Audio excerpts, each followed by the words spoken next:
hand. Furthermore, we will have a short 30-minute lunch break starting at 12 noon, so I will advise against serving lunch here at the session hall. With that, let us proceed. Director General, please recognize the resource persons invited today, and thereafter, kindly administer the oath to those who have been invited for the first time in this inquiry. Director General. Yes, sir. I will hold it for you, my classmate. Mr. Chairman, permission to proceed. From the Department of Public Works and Highways, Secretary Vivencio Dizon. From DBM, Department of Budget of Management, Undersecretary Rolando Toledo, and Assistant Secretary Mary Ann de la Vega. From the Department of Justice, the Secretary is supposed to be represented by Prosecutor General Richard Anthony Fadulyon, but as of the moment, he's already there.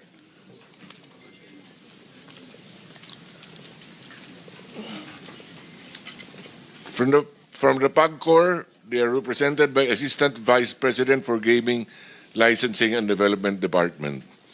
Also, Attorney Matthew David. From the BIR, we have Assistant Commissioner James Roldan. From the Land Transportation Office, Assistant Secretary Vigor Mendoza II. From the Philippine Contractors Accreditation Board, Dr. Pericles Dakay. Engineer Arthur N. Escalante and Engineer Ernie Bagaw, both from PICAP. Of the contractors, we have Mr. Mark Alan Arevalo, Wawaw Builders, Sally Santos, SYMS Construction Trading, Robert Imperio, IM Construction, Mina Elamparo Jose, WJ Construction, Pacifico Discaya, St. Gerard General Contractor Development Corporation. We also have the former district engineer of DPWH Bulacan 1st District, Engineer Alcantara had confirmed that he will attend. I don't know if he's arrived. Engineer Bryce Erickson Hernandez, DPWH Bulacan 1st District Engineering Office. Engineer R.J. Domasig and Engineer Merg Haron Laos. Undersecretary, I've been given a note that Undersecretary Janet Abuel from DBM is also here.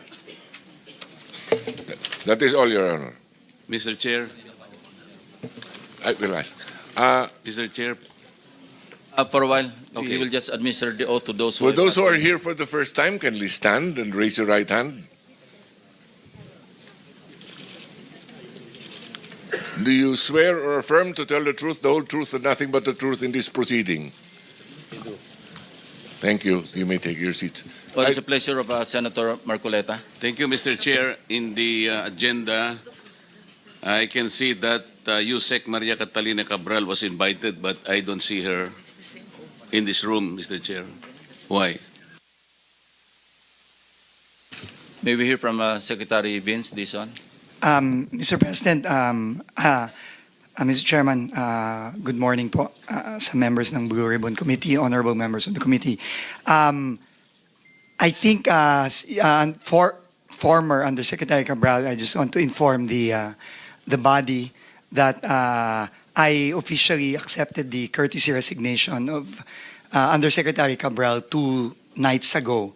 And I believe, Mr. Chairman, that I think she wrote a letter. No, she informed me by message late last night that she had written the committee to inform her of that, to inform the committee of her of the acceptance of her courtesy resignation, and thus I think requested not to attend. But of course, even if she is now just a private citizen and no longer part of the DPWH, I'm sure if the committee will require her to attend, she still must attend. No? but now no longer as a official of DPWH, but as a private citizen. Thank you, Secretary Dizon, for the information. Mr. Chair, I don't think her resignation will shield her from her responsibility. There are personal questions that we need to ask her.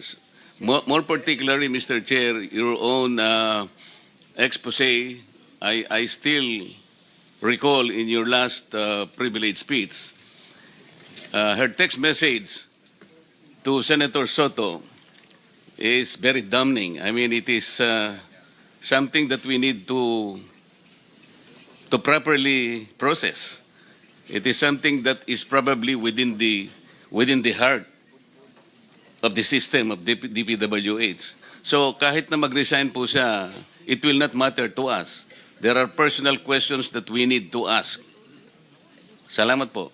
And the chair agrees. So if there is an motion to issue a subpoena and/or subpoena duces tecum, then we'll put it into a vote. Yes, Mr. Chair, I move that former Yusek Cabral be still invited to appear before this committee. Invited or issue a subpoena? Or issue a subpoena. Better, Mr. Chair. Any objection? I second the motion. Properly seconded. So ordered.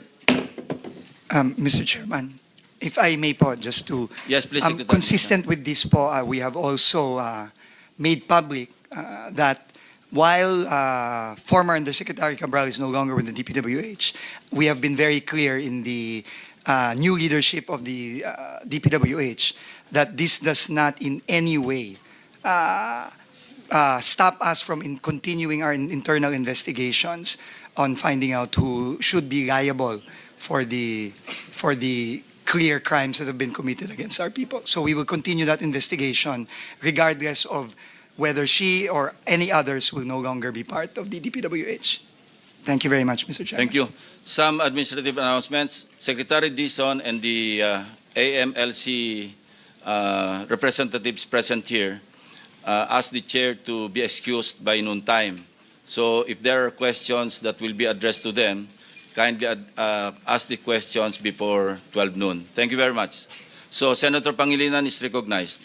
Mr. President, I just conferred with the Vice Chairman. We are exchanging slots. He will go first and then I will follow. Chairman of the committee is recognized. Thank you, Mr. Chairman. As Vice Chairman of this committee, let me state at the outset, this investigation would not have been necessary had the concerned agencies simply did their job. The truth is they did not. What we see is negligence, if not outright complicity, that allowed this flood control anomaly to thrive. Nobody lifted a finger. Nobody fulfilled their mandate. Nobody cared. As if corruption has already become the norm in this country. Or is it not? Is it? Is corruption normal in this country?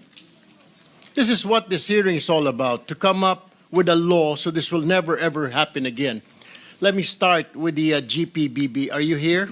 The Government Procurement Policy Board? Can you come forward, please? I have some questions for you. Yes, please, kindly come forward and take your seats. Na-administer na sila. Hindi pa, sir.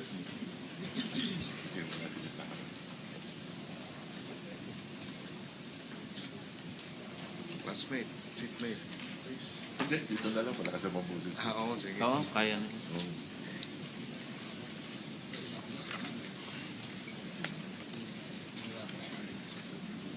And also, do we have the representative from the Bureau of Internal Revenue here?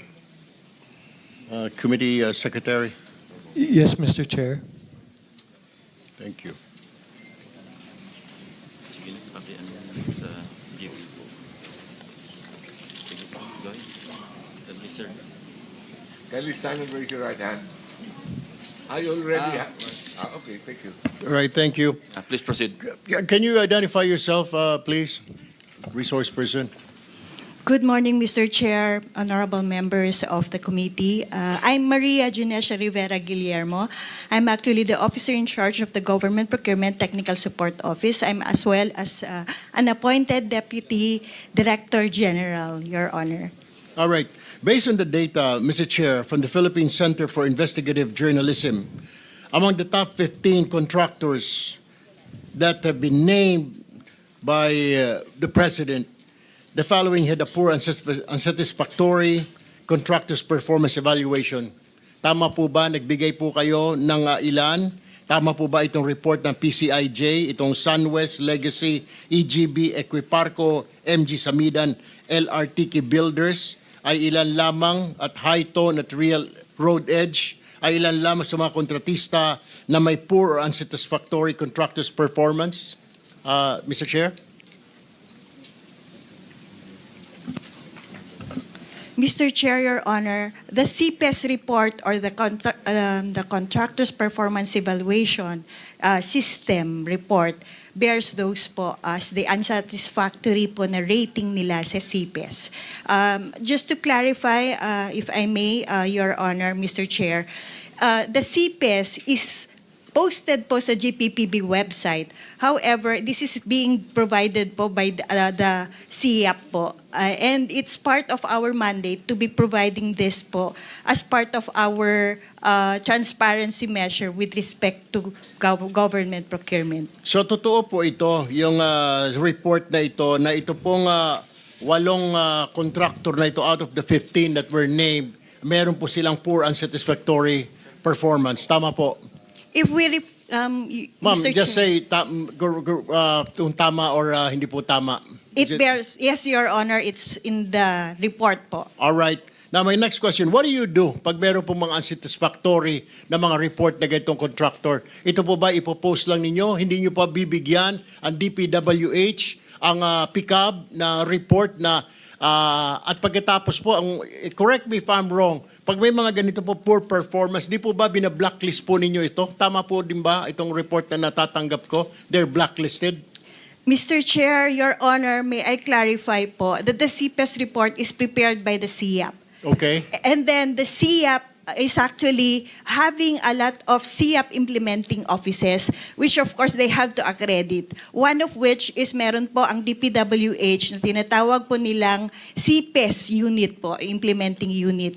So they do this, the report is coming from them, it's being consolidated and given to the PDCB, the Philippine Domestic Construction Board. And then, binibigay po yun na copy sa amin, sa GPPB TSO, as part po, kaya po pinopost din po namin yon. Ngayon po, when it comes now to the rating, we do not do the blacklisting because this is the part po yan ng procuring entity. Now, if I may explain further po, what's the purpose of the CPES rating insofar as the procurement law is concerned?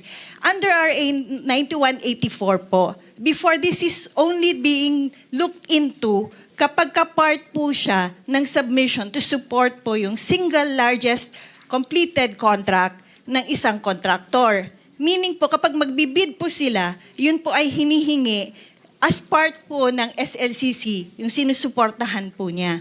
Pero, hindi po yun automatically na tinitingnan kasi kung halimbawang nag-submit din po yung ating bidder ng notice of yung acceptance, then our certificate of final acceptance, then that is only an alternate, an option po yung CPES. But under now sa ating procurement law, NGPA, 3 bagay na po na ginagamit na po yung CPES. Although even under RA 9184, it's already basis for blacklisting. But the blacklisting is at the end po yun ng procuring entity. So, that's a ground po for blacklisting under even RA 9184. Now, under RA 12009, it's now being considered as one of the ways to determine po yung eligibility, capacity po ng ating subcontractors. So, nire-require na po yun as part of the submission if there would be any subcontractors. Number 2 is the same pa rin po as supporting document din po siya ng single largest completed contract, pero hindi po siya yung automatically, option po siya. Kasi kung nakapag-provide naman po yung ating yung bidder for that project ng kanyang certificate of final acceptance, then they are able to no longer look into the CPES. Pero third, which is also very strengthened under RA 12009, is the requirement na yung CPES po could be the basis for blacklisting. But as I would emphasize, it's not GPPB Technical Support Office nor even our GPPB who's doing the blacklisting, Your Honor, Mr. Chair. So kayo nga ang nagba-blacklisting. No, Mr. Chair. Sino po ang nagba-blacklisting sa mga it's- kontraktor na ito na may poor unsatisfactory performance? It would Which be the agency? procuring entity. It would be the agency, Mr. Chair, Your Honor. You mean to say the DPWH, is that correct? Yes, Mr. Chair, Your Honor. All right. Thank you. Let me go to the Department of Public Works and Highways. Mr. Chairman, my question is, ano po nangyari dito, DPWH, Mr. Chair? Bakit hindi po natutunugan na blacklisted po ito, poor and satisfactory performance, o meron pong itong mga slippage kung tawagin? Bakit nakalusot lalo na po itong sila Diskaya? Napakadaming proyekto dito, napakadaming poor and unsatisfactory performance, Mr. Chair. Maraming salamat po, Mr. Chairman, sa napakaganda at importanteng tanong. Yan din po ang tanong natin nung tayo po ay pumasok sa DPWH nitong nakaraang 2 linggo. At to give you a straight answer, Mr. Chairman, tingin ko po, ito pong mga CPES na ito at iba pang mga safeguards at iba pang mga dapat gawin ng ahensya ay hindi po ginagawa nitong nakaraan. That is the simple answer. In fact, Mr. President, ang nakakagulat pa po dito, hindi lang po bad performance ang hindi na monitor at hindi na aksyonan. In fact, marami po tayong nakita na isiniwagat na rin po ni Senator Lacson, ang ating chairman, sa kanyang privilege speech. Marami pa po dito mga proyekto na hindi lang bad for performance, no performance at all. In fact, marami pong mga ghost project na on record, may mga papeles po tayo, at ito nga po ang naging basehan natin sa mga kasong final natin ditong nakaraang linggo, na kahit na ang term ng kontrata, for example, 250, 300 days, lumalabas po sa mga papeles, miraculously, natapos po kuno itong mga proyektong to at nabayaran po itong ibang mga contractor dito within months. Alright. Sign po ito nitong mga ibang nandito ngayon as completed at nabayaran po itong mga kontratang ito. So clearly po, hindi po ginagamit itong CPES at kung ano-ano pang mga dapat ginagamit ng ahensya para i-monitor ng tama ang implementasyon ng mga proyekto. That is the straight answer po that I can give the Honorable Committee. At nakikita po natin ito hindi lamang sa mga kontrata sa Bulacan, kundi nakikita na rin po natin ito sa ibang kontrata sa iba pang lugar. Actually, Mr. Chair, sa Bulacan, sa First District, araw lang po ang binibilang eh. At nababayaran po ang kontraktor.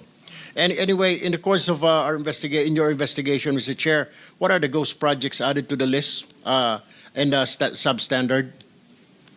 Right now po, we have received more than 100 reports already in only 2 weeks of ghost or very substandard projects. And right now po, ang track po ng bagong team sa DPWH ay unang-una dahil nga po nabuo na ng ating Pangulo ang Independent Commission for Infrastructure. Kami po ngayon ay in very, very close coordination sa kanila. Bawat po project na nare-report, nagbubukas po kami ng case file dito. Ini-inspection po natin either personally or yung pong mga ibang kasama natin sa team. Ngayon po kasama na po ang members at team ng ICI, lalong-lalo na po ang special advisor ngayon ng ICI na si ang mayor po ng Baguio City, si Mayor Benji Magalong. So, ganun po ang ginagawa natin at kapag nagbi-build up po tayo ng kaso, kada proyekto, ini-inspect po natin, chine-check ang records, at pag meron pong nakitang klarong anomalya, either ghost o napaka-substandard, at napatunayan po na meron pong mga kontraktor na nabayaran na kahit na hindi pa tapos or non-existent ang proyekto, immediately po bumubuo na po tayo ng kaso na either ifa-file or in this case po na nabuo na po ang komisyon, pinapasa na po natin sa komisyon.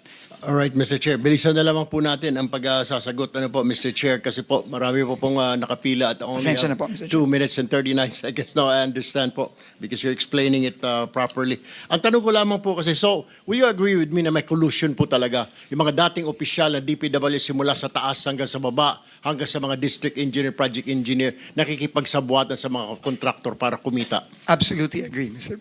Chairman. Alright, ito yung sinasabi ko, Mr. Chair, na marami tayong ahensya na dapat, kung ginawa ng trabaho lang ng GPBB, ginawa ng DPWH ang trabaho nila, may iwasan po ito kaagad eh. May mga stopgap measures eh. Kagaya po sa DPWH, nandyan po yung tinatawag na Bids and Awards Committee, nandyan po yung Technical Working Group, na pwedeng harangin po kaagad na, oops, may red flag pala ito. Uy, teka muna, meron mo pala ito mga substandard, meron pala ito mga ghost project, dapat di na po pinapalusot. Tama po ba? Dapat doon pa lamang po napigilan na. Tama po, Mr. Chairman. Alright, let me go to the, nandito po ba ang SIAP? May representative po ng SIAP or PCAB? PCAB. What did you do? Meron po kayong mga listahan galing po sa SIAP. I'm sure binibigyan kayo ng SIAP na listahan, sabi ng GPBB, ng mga unsatisfactory, poor performance sa mga kontraktor. Bakit patuloy pa rin at hindi nakakansela ang lisensya? What is the reason? The list, Your Honor, is given to PDCB, the Philippine Domestic Contractors. Kindly identify yourself. I'm Pericles P. Dakay. I'm the chair of PCAB, Your Honor. Former chair? Chair. Yeah. Former. Is he the For- former chair? Okay.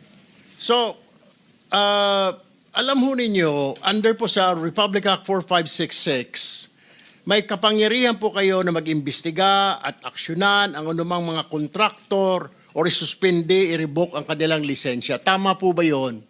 Yes, Your Honor. Alright. Bakit hindi nga po nasuspende, patuloy, lalo na po itong mga diskaya, nakakuha pa ng bilyon, daan-daang bilyong kontrata? What did you do? We act, Your Honor, when there is a complaint that is forwarded. to So, our kung agency. wala pong complaint, hindi po kayo kikilos.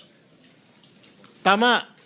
Dahil walang complaint, hindi kikilos. Though meron po kayong katibayan, may report na na poor performance yung kanilang trabaho, substandard, hindi po kayo kikilos. No, Your Honor. There was no report that was forwarded to us regarding substandard performance from. Hindi kayo binigyan ng SIAP dahil the GPBB is saying na galing sa SIAP yung mga report ng substandard? Or are you lying? No, I'm not lying, Your Honor, because Kasasabi lang po ng GPBB kanina na galing sa SIAP. Under kayo sa SIAP, di po ba? Yes. Dapat po kayo po nag-iimbestiga rito. Bakit hindi po? that's the Philippine Domestic Construction Board, Your Honor. Kaya nga po, hindi kayo binibigyan ng kopya na SIAP. No, Your Honor. Hindi kayo binibigyan. O siguro kasi busy lang din kayo sa paghahanap ng proyekto sa gobyerno. Kasi isa sa mga requirement, dapat kontraktor ang mga board member ng PCAB. Mr. Chairman, member ng PCAB. Mr. Chairman, I have, for your information, I have filed a resolution to review. We have to review this law kasi kalokohan po ito. It directly go against dito sa sinasabi nating conflict of interest, Mr. Chair. Yes, kindly wind up because you have 10 seconds left. No, Thank that's you. all. That's it for me, Mr. Chair. I'll just do another round of questioning in the second round, Mr. Chair. Thank you very much, Senator Erwin Tulfo. Senator Pangilinan is recognized. Thank you, Mr. Chairman. Magandang umaga. Ang ilang mga katanungan, direkta na sa mga tanong. Secretary Dizon, nabanggit ninyo, 100 ghost projects and substandard projects. Tama po ba yan? Opo, yun pa lang Yes. po ang natatanggap naming mga reports as of today. In the Last last, 2 weeks alone. meron na ba kayong findings? Sino-sino ang top 15 doon sa 100 mga substandard o kaya ghost projects? Ghost projects muna. Meron na po tayong Sino ang mga top notcher? Opo, meron na po tayong ilang mga findings. Ito po ay ongoing ang ating case investigations. Pero ang pwede ko pong sabihin ngayon, yung pong na-file nating kaso nung nakaraang Huwebes against 26 individuals, including 20 DPWH and former DPWH personnel, as well as several contractors. No? Kasama po dun sa mga na-discover nating ghost projects, unang-una po yung binisita ng ating Pangulo mismo sa Baliwag. Ito po ay, ang contractor po dito ay Sims Construction. Meron din pong ghost project na pinilit na hinahabol kahit na last year pa po sinabi na completed na. Pero na pag-alaman po natin na 3 weeks o 1 month ago lang nagsimula ulit ang trabaho para lang ipakita na merong project doon. Ito po ay sa Wawaw Builders. No? At meron din po tayong kinasuhan sa St. Timothy Construction Company. Yun po ang mga contractor na nakasuhan na po natin as of now. Pero kami po ngayon ay tuloy-tuloy pa rin po ang case build-up at pagbubuo ng kaso na nakikipagtulungan po tayo ngayon sa ICI. St. Timothy. Opo. Sino ang kontraktor ng St. Timothy? Diskaya po. I think lumabas na rin po yun dito sa mga hearings Yes. yung nakaraan. Dahil sa kanilang sumpang salaysay, sabi nila wala silang mga ghost project o wala silang mga substandard. At least yun yung sinasabi sa testimonya. So mukhang hindi tugma dun sa findings ninyo Opo. at yung sinasabi sa sumpang salaysay ng mga diskaya. Tama po kayo. Okay. Yung sinabi nyo 20 DPWH na mga district engineer, these are 20 district engineers? Hindi po. Mr. Chairman, our first case is only limited to projects in the 1st District of Bulacan. Yung pa lang po yun. No? 20 na pong katao ang nadamay sa isang kaso pa lang sa isang district engineering office sa Bulacan. So dito sa 100 ghost projects at substandard, saang mga lugar ito? Iba-iba po, Mr. Chairman. No? Offhand. Offhand po, I can remember, meron pong mga reports tayo na nakuha sa La Union, sa Oriental Mindoro, sa Nueva Vizcaya, sa Eastern Samar, meron din pong mga ibang mga proyekto sa Mindanao. Pasensya na po, Mr. Chairman, hindi ko na po maalala sa dami. Pero nakikita po natin na hindi lang po ito nakasentro sa Bulacan lang, kundi mukha pong buong bansa po ito. Mr. Chairman, may we request that the people, at least a selected number of possible, how do you call it, players in La Union, Oriental Mindoro, and Nueva Vizcaya, whether government or contractors, be invited in the next hearing? Yes, we have to identify them first. Yes. Yes, thank you, Mr. Chairman. Secretary Dizon, ang ating pagkaalam, at ito ay nakausap natin si former Secretary Babe Singson, na ang patakaran dati para involved ang LGU at Regional Development Council ay pagka 50 million and below ang proyekto, district engineer. Pero pagka 50 million and above, kasama na ang Regional Development Council sa pagbubusisi sa mga proyekto. Tama po ba yan? Noon dating patakaran. Tama po, no, ika-clarify ko lang po, no. Sa tingin ko po ang tinutukoy niyo po ay yung thresholds of authority ng district, region, etc. No? Yes. Nung pong time ni Secretary Babe Singson, ito po ay nasa 50 million pesos. Yes. Meaning po, pagka below 50 million and below, sa district po yan. Above 50 million sa region na po yan. Ito po ngayon ay itinaas. At ngayon po ay naka-threshold na po sa 150 million sa district. Pero nung panahon na yun, pagka... 50 lang po. At pag sinabing Regional Development Council, sino ang involved dyan sa pagbubusisi? Well, ang magpapa-bid out at ang mag-i-implement po kapag above 50 million nung panahon po ni Secretary Singson ay regional office na po ng DPWH, hindi na po ang distrito. Pero ngayon po, tumaas na po ang mga thresholds na yun. Yes, pero hindi ba pag regional office, saan ang involvement dati ng mga probinsya, ng mga local governments? Meron ba? Sa aking pagkakaalam po na Mr. Chairman, dati po kailangan po ng acceptance ng local government unit ang mga proyekto. Ito na rin po ay pinoint out ng ating Pangulo nung siya ay bumisita sa Baguio at nakipag-usap po siya kay Mayor Benji Magalong. However po, nagulat na lang po ang Pangulo na tinanggal na po yun. Sino nagtanggal nun? Inaalam ko pa po kung kaninong termino sa DPWH tinanggal. If you will allow me po, I will get back to the committee on that para po ma-establish natin kung anong date ito tinanggal para malaman po natin kung sino po ang sekretary nung panahon na yan. At ano ang pagkakaiba pag regional ang nagpapasya at district engineer ang magpapasya? Which work better in your opinion? Ano ang mas magandang proseso o mas maayos na proseso? I'm not in a position pa po to say which is better and which is not. But what I can say po, Mr. Chairman, is meron pong inherent flaw sa nakikita nating sistema sa DPWH.